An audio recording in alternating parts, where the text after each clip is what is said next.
Quem é o Espírito Santo? Hoje você vai descobrir a identidade da pessoa mais incompreendida, mais ignorada e, ao mesmo tempo, mais poderosa da Trindade.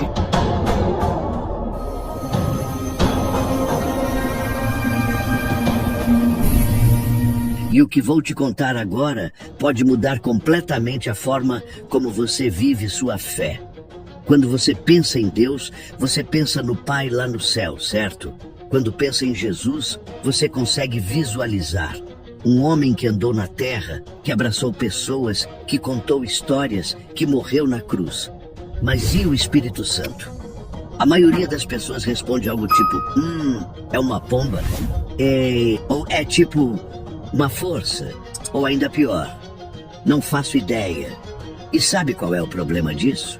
Você está perdendo o melhor relacionamento que poderia ter. É como ter um melhor amigo que você nunca conversou.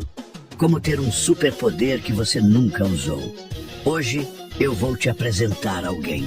E no final desse vídeo você vai entender por que ignorar o Espírito Santo é como ter um iPhone e usar só para fazer ligação. O Espírito Santo é a terceira pessoa da Santíssima Trindade. Ele é Deus, coigual ao Pai e ao Filho. Mas calma. Não é uma ideia distante. Pense assim, Deus é relacionamento. O Espírito Santo é a presença de Deus entre nós. Imagine uma lâmpada elétrica. Deus Pai é a fonte de energia. Jesus é o fio que conecta. E o Espírito Santo é a luz que acende no cômodo. Sem a luz, tudo seria apenas potencial. Pense no Sol. Ele é uma única coisa, mas se manifesta como luz, calor e energia. O Pai, o Filho e o Espírito Santo são três manifestações distintas, mas uma única essência divina. Quando a Bíblia diz que mentir ao Espírito Santo é mentir a Deus, a mensagem é clara. Ele não é um anjo, um conceito, não é um algo. Ele não é uma força impessoal, nem um vento sem rosto. Em Atos 5, 3, 4 tem uma história pesada. Um casal chamado Ananias e Safira mente sobre uma oferta. Pedro o confronta e diz, Ananias, por que deixastes que Satanás enchesse o teu coração para que mentisses ao Espírito Santo? Não mentiste aos homens, mas a Deus. Ela também usa metáforas incríveis para descrevê-lo. A mais fundamental é a palavra grega, pneuma. Pneuma significa vento ou sopro. Ele é invisível, mas seus efeitos são inegáveis. É o sopro de Deus que deu vida a Adão e que te dá vida espiritual. Mas o nome que Jesus deu a ele é o mais lindo, Paráclito. É uma palavra grega que significa aquele que é chamado para ficar ao lado. Ele é o seu advogado pessoal, o seu consolador nos momentos de dor. E ele é o fogo que não destrói, mas que purifica o seu interior e te dá poder para agir. Mas o que ele faz na prática? Como ele afeta a sua vida? Esqueça a teologia complicada. Pense nisto como o seu GPS espiritual. Primeiro, ele convence. Ele é a sua bússola moral. Ele não aponta o dedo para te condenar, mas te mostra o caminho certo, te convencendo do que é pecado, justiça e juízo. Ele te dá o desejo de ser melhor. Segundo, ele guia e ensina. A Bíblia pode ser confusa, mas o Espírito Santo é o seu tradutor pessoal. Sabe quando você lê a Bíblia e de repente parece que as palavras saltam da página? Quando um versículo que você já leu 1000 vezes finalmente faz sentido? Isso é o Espírito Santo trabalhando. Ele pega o ensinamento de Jesus e o transforma em um manual de vida que faz sentido para você. Ele te guia nas suas decisões mais complexas. O Espírito Santo é como aquele professor incrível que não só te dá a matéria, mas faz você entender de verdade. Ele pega as verdades sobre Jesus e faz elas se tornarem reais para você. Terceiro, e talvez o mais radical, ele habita. Ele não faz uma visita de cortesia, ele mora em você. A partir do momento que você o recebe, seu corpo se torna o templo do Espírito Santo. Isso significa que onde quer que você vá, o poder e a presença de Deus estão com você. Quarto, ele intercede. Você já quis orar, mas as palavras simplesmente sumiram? O Espírito Santo ora por você, com gemidos inexprimíveis. Ele é a sua linha direta com o Pai, garantindo que suas necessidades sejam ouvidas, mesmo quando você não consegue expressá-las. Ele não te dá apenas poder. Ele te dá, acima de tudo, caráter. Ele é o jardineiro da sua alma. Em Gálatas 5, 22, 23, lista o fruto do Espírito, que é o resultado visível de ter ele em sua vida. Amor, alegria, paz, paciência, amabilidade, bondade, fidelidade, mansidão e domínio próprio. Se você tem o Espírito, você tem que dar este fruto. Perceba, não é frutos, plural. É fruto, singular.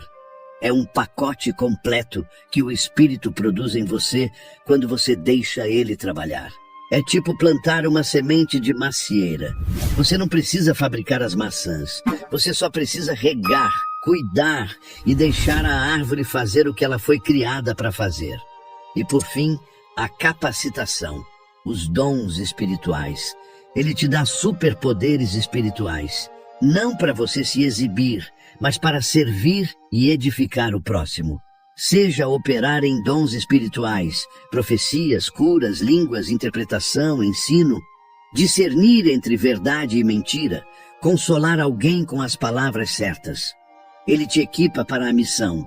Em Atos 1:8, Jesus promete que os discípulos receberão poder através da vinda do Espírito Santo, capacitando-os a serem suas testemunhas.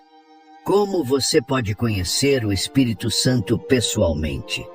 Aqui está a parte que muitos cristãos não entendem.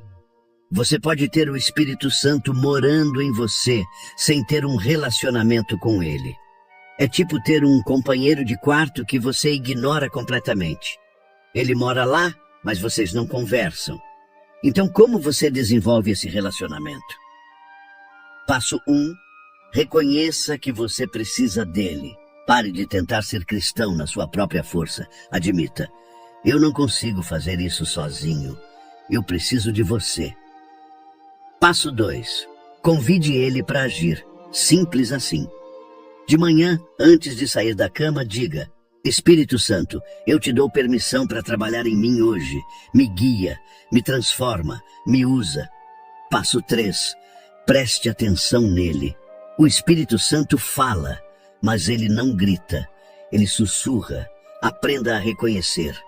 Aquele desconforto quando você está prestes a fazer algo errado. Aquela paz inexplicável sobre uma decisão. Aquele pensamento aleatório de ligar para alguém. Pode ser ele te direcionando. Aquela sensibilidade aumentada ao ler a Bíblia. Passo 4. Não o entristeça. Efésios 4:30. Alerta. Não entristeçais o Espírito Santo. Como você o entristece? Ignorando ele completamente, pecando de forma deliberada e repetida, rejeitando o que ele está te mostrando. Passo 5. Seja constantemente cheio dele. Efésios 5:18 diz: Enchei-vos do Espírito. No grego, esse verbo está no tempo presente contínuo. Não é seja cheio uma vez, é continue sendo cheio. Como? Adoração, oração, palavra, obediência, comunhão. Quanto mais você se expõe à presença de Deus, mais o Espírito Santo enche cada parte de você. Ele é o elo que conecta a fé que você diz ter com a vida que você realmente vive. Ele é a ponte entre o céu e a sua realidade. Então, quem é o Espírito Santo? Ele é Deus, vivendo em você, transformando você, te capacitando. Ele é o seu consolador nos momentos mais sombrios. Ele é o seu guia nas decisões mais complexas. Ele é o poder que transforma o seu caráter. Ele é a presença constante de Jesus na sua vida. Ele é a diferença entre religião morta e relacionamento vivo. Ele é o segredo para você viver a vida cristã de verdade. E aqui está meu desafio para você. Pelos próximos 7 dias, antes de fazer qualquer coisa, Pare e diga: Espírito Santo, eu te convido para esse momento. Me guia, me mostra o que fazer, me enche. E presta atenção no que acontece. Você vai começar a notar coisas que nunca notou. Vai sentir convicções que não tinha antes. Vai ter ideias que não são suas. Vai ter força que não vem de você. Então pare de tratá-lo como um conceito. Busque-o como uma pessoa. Peça a ele para te guiar hoje. Pare de tratá-lo como um conceito. Busque-o como uma pessoa. Se este roteiro te ajudou a desvendar este mistério, deixa nos comentários. Eu vou conhecer o Espírito Santo. Deixe seu like e compartilhe com quem precisa desse poder. Inscreva-se no canal para mais conteúdo que transforma a fé em ação. Que o Espírito Santo, o Consolador, o Guia, o Transformador esteja com você.